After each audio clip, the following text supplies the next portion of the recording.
So we're going to do the last one for today will be 6.15.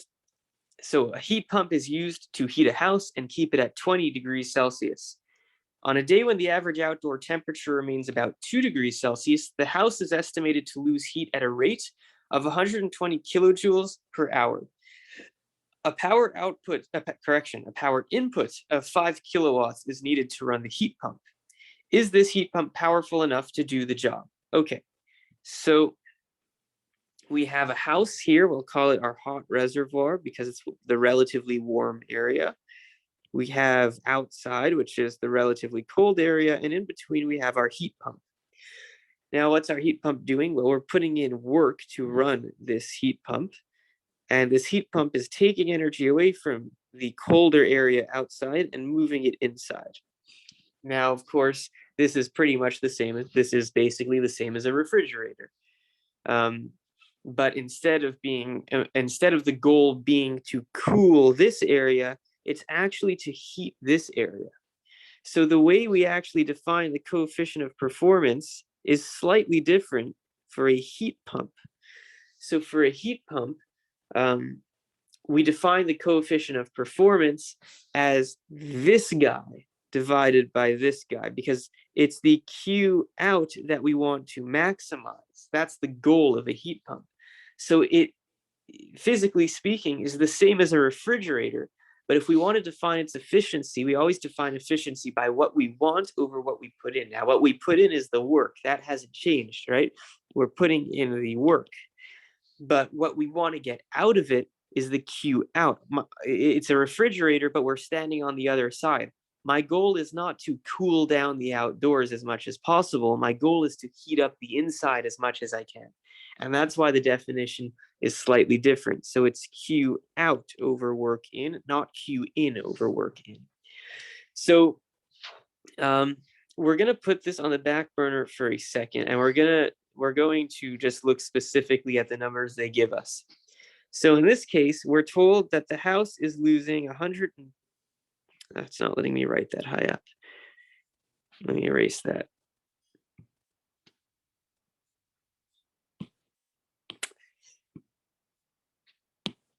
Okay, we're told the house is losing heat at a rate of 120,000 kilojoules per hour. Okay, so just through the walls and the windows of the house, where it's obviously hotter than outside, it's going to lose heat.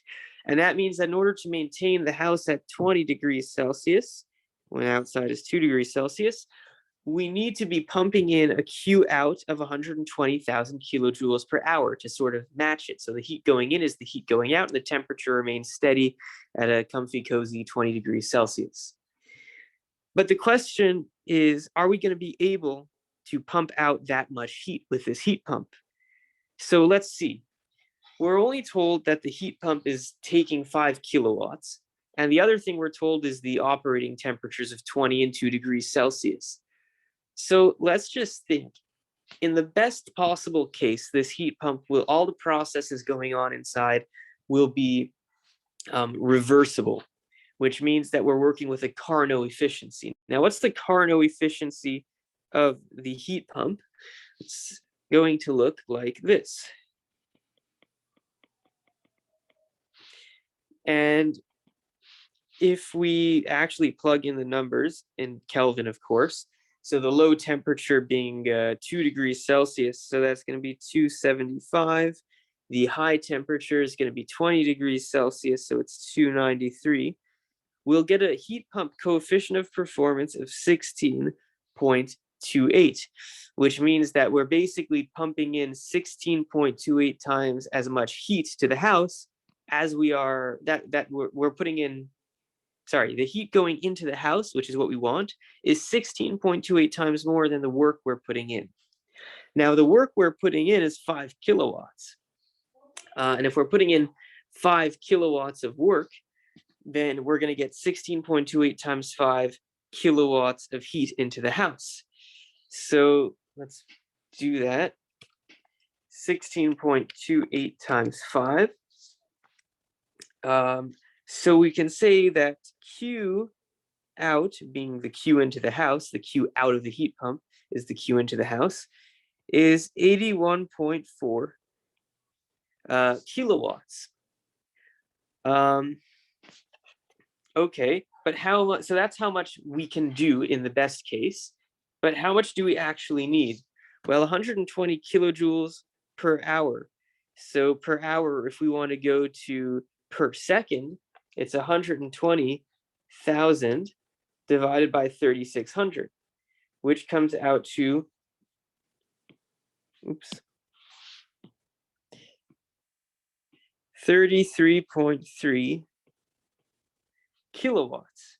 So we only need to be putting in 33.3 kilowatts, and we're learning that we can put in as much as 81.4 kilowatts. So in answer to this question, yes, we are able, if this is a reversible cycle, or at least close enough to the reversible cycle, we are able to give enough heat to the house to maintain the temperature as is.